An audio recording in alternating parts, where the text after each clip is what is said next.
Yao Ming is an all-time great. And the things that he was able to do as far as the reach for the NBA and spreading that reach. Again, when he was drafted number one overall, he was the first Chinese player to be drafted number one overall.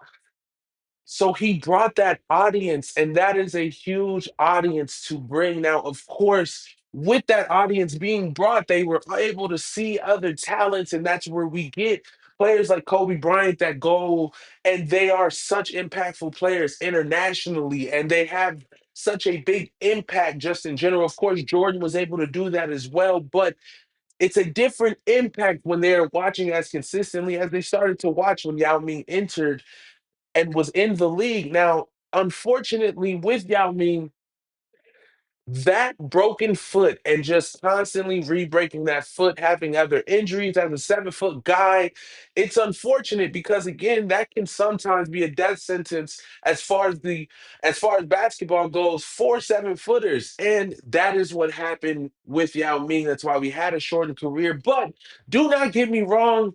Yao Ming's talent, and then alongside a player like Tracy McGrady, for example, it looked like if they could get things to click and also be on the same page where they are also on the court at the same time, for example, in the playoffs, then we would be having a whole different conversation. Now, I don't want to play the what if game too much because it's not like Yao Ming's career wasn't great. When I talked about Tracy McGrady, I talked a lot about how we have to let go of the what ifs with these great players that have unfortunate injuries because at the end of the day, they were great players.